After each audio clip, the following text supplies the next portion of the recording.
So I loved Three Houses on launch, then kind of started disliking it as the time went on, and now I like it again. And if you're someone who dislikes Three Houses at the moment, I would like to share my perspective with you on what helped me enjoy it again, which I didn't think was possible. So when Three Houses first launched, I enjoyed it because it was a new Fire Emblem game, and I always enjoy those regardless of how good they turn out in the long run. Even if a game doesn't have lasting power, the first time playing through something like this for the first time is always going to be fun for me personally. I can enjoy almost anything as long as it's new and fresh and somewhat in the ballpark of what I enjoy. So I would have enjoyed it regardless of the quality, but the first playthrough is the first time you're experiencing the great voice acting and all the new things, figuring out everything, the memes that were coming out, the voice actors joining in on the fun.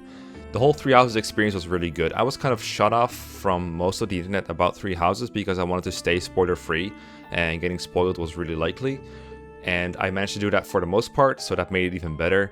Just a really good experience all around, and because Three Houses has 3/4 routes you can go through, it lasted longer than for most games, this honeymoon phase, I guess you can call it. And at some point though, I have played through it like 3 to 4 times to check all the routes out, and then some additional playthroughs to like make footage for videos, do some more research for like the waifu videos for like Cynthia and Catherine, and slowly I started enjoying the game less because it was it's a pretty repetitive game. A lot of the maps are repeated, and when you play a game multiple times, the flaws come out a little bit more strongly than the strong points of it, and all the fresh stuff kind of fades into the background, especially if you skip more story parts. Nowadays, when I play again and I've forgotten most of the story beats, I actually enjoy listening to the voice acting a bit again, so that's part of why Three Houses has a bit of a resurgence in my mind probably too. But for the most part, I still skip the story, and it's not that fun to listen to the same story beats the same times, especially during White Clouds Part 1, which is mostly the same. The house leaders are different, of course, but most of the dialogue is the same, so that doesn't help. I think part of what makes Three Houses repetitive is, of course, what everyone says is the monastery, which is pretty much everyone's biggest con. Like, it's almost universally agreed upon, especially among like veteran Fire Emblem players, that the monastery takes long, is a slog, isn't fun. There's also a lot of players who enjoy the monastery possibly even more than the grid-based combat that Fire Emblem is known for, which I understand because they're seeing it more like what it's based on, which is, I think, mostly Persona games, so like a calendar and social game, dating sim. And I mean this in the least derogatory way. Like, I don't think of dating sim as like a necessarily negative stamp here. I just mean that they enjoy that aspect of it, and that's all I mean by it. It's not what I'm personally a big fan of, but I understand that people like the social aspect of Three Houses sometimes more than what most people think of is Fire Emblem gameplay. So I think it's fair to think of those parts as not fun if you're just playing Fire Emblem to do as much grid-based combat as possible. And older Fire Emblem games lend themselves to that experience a lot better, I think, because you go from one chapter's play. Let's take like Fire Emblem Blazing Blade as an example. You play a chapter, and then you're thrown into the next scenario. The story beats, they're there, like there's not voice acting, but there's story going on, and you're immediately thrown into the prep screen for the next mission, and the game encourages you to keep going. And the preparations in those games are a lot less elaborate than what you can do in Three Houses. Even the Three Houses preparations themselves, not just necessarily the monastery or the calendar screens, but just the battle preparations for a mission are less complex than other Fire Emblem games. I think to encourage you to just get into the mission.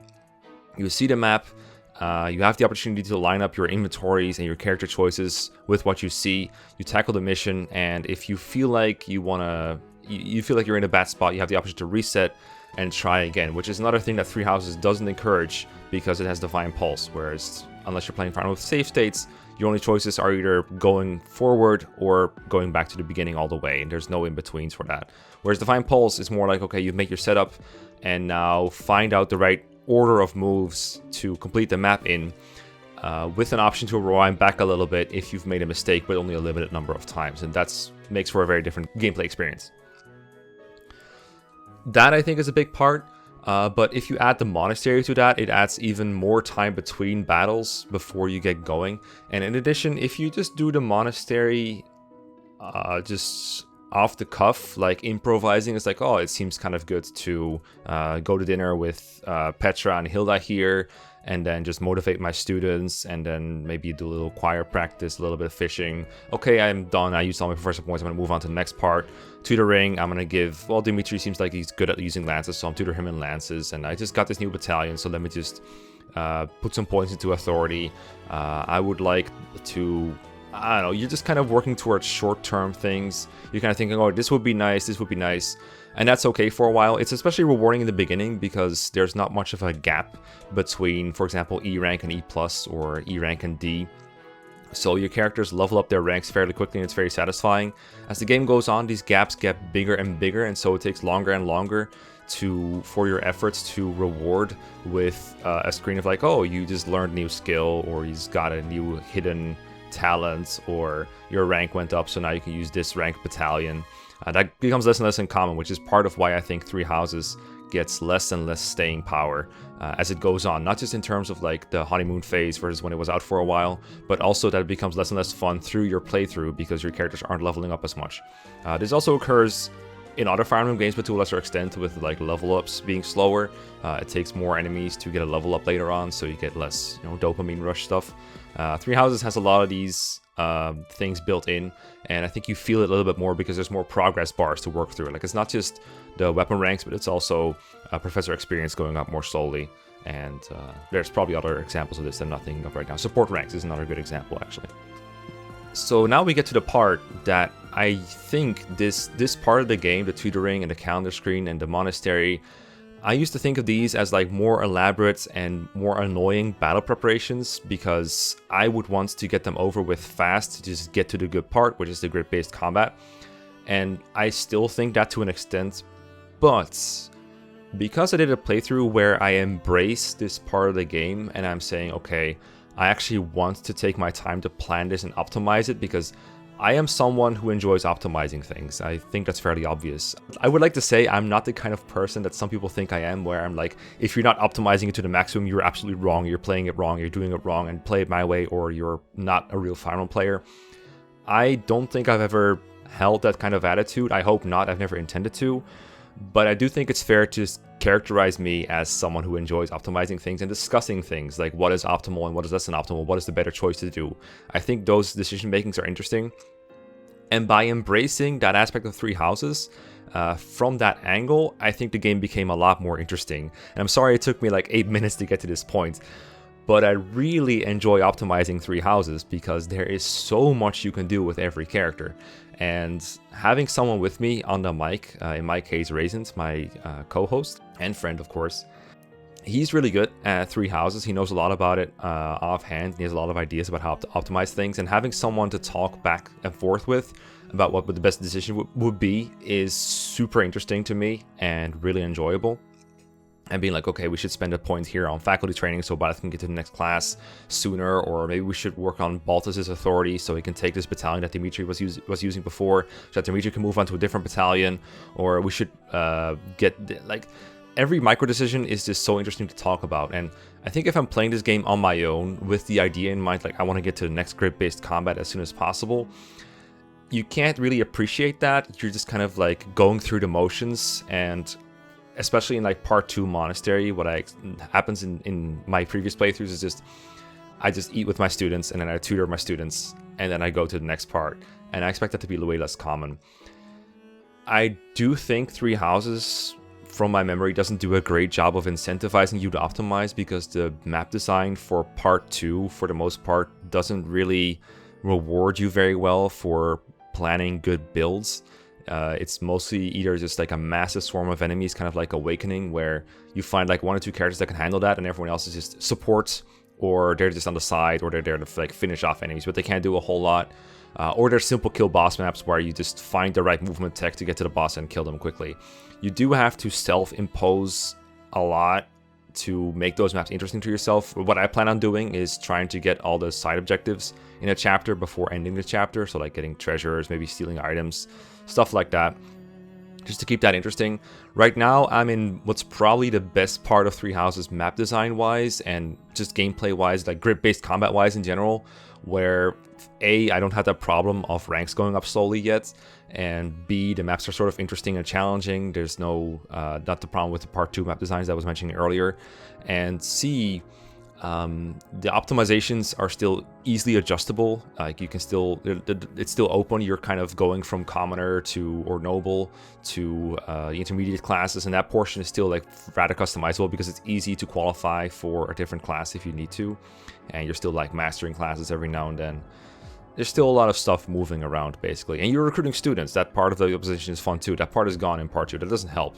So it's possible that I look less positively on 3 houses when I'm in part 2. But I just want to enjoy the fun while it lasts right now. And have a good time with like figuring out when to recruit which students, what chapter is optimal to recruit them in, because their stats are variable depending on when you recruit them. And sometimes it's better to wait, and sometimes you want them ASAP so you can tutor them earlier. Like, that's just fun. And taking the time to do that when you enjoy doing that thing makes the game more enjoyable. And it's weird that I have this perspective on 3 houses now, when it's also one of my main problems with another entry, which is Fates. When I start a Fates game, and I've mentioned this before, so I'm sorry if this is repetitive to you. When I'm playing Fates and I start a new game, the first thing I have to do is set up my Corn for the rest of the playthrough. I can't change him without editing my save data, which is obviously not something I want to do. Like, I just want to play the game. I don't want to get into like an FE editor program to change that. So right away I have to commit to the most important thing in the playthrough probably and figure out, okay, so Corn is going to do this for another character. So which character is that going to be, and what is like the best choice here? And I know that Corn is, when you think about him that way, it's just like another way to give favoritism to a character.